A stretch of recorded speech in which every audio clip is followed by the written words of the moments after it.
I first came into the building here at River Oaks, I kept wondering, well, what exactly is Noah's Ark? I was just eager and curious. And then I got a chance to meet a few of the staff people, and then I got a chance to learn about Noah's Ark, and I fell in love with what was happening in that wing because I fell in love with the commitment and the passion and purpose of the people who are serving there. Someone could make the mistake of thinking that it's simply childcare, that it's simply keeping the kids occupied while their parents are in worship.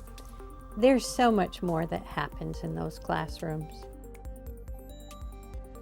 One of the little girls wanted to go to the restroom, and while she was sitting on that little commode, the little like 6-inch off the ground commode, she looked across the room and she pointed to the changing table and she said, "That's for babies."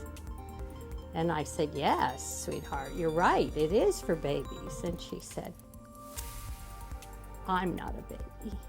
I don't need it."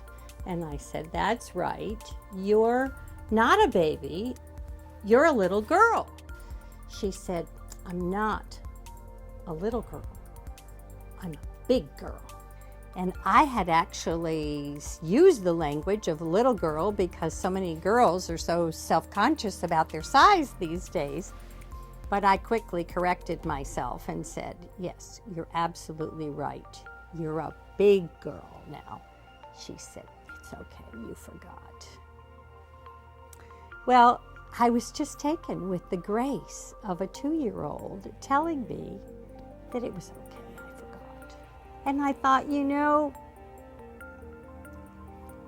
how many of us ever have a real experience of grace? We know the Lord did everything for us and does everything for us. And yet the sweetness of knowing I made a mistake and it's okay. And I can pick myself up without guilt and go forward. So that's what that little person gave me, gave my husband, and so there's a gift. We can be the arms and hands of the Lord for that, like the little guy, or we can be the recipient of grace, like I was in this situation with this precious little girl. Mother Teresa used to say to the Sisters of Charity that she did not need numbers. She didn't need numbers to show up to help with loving the people on the streets of Calcutta. She needed people who had the passion to serve. And so if we bring the right heart, the right spirit, the desire to serve the Lord will do the rest. This is the future of the church. This is the future of the Lord's body.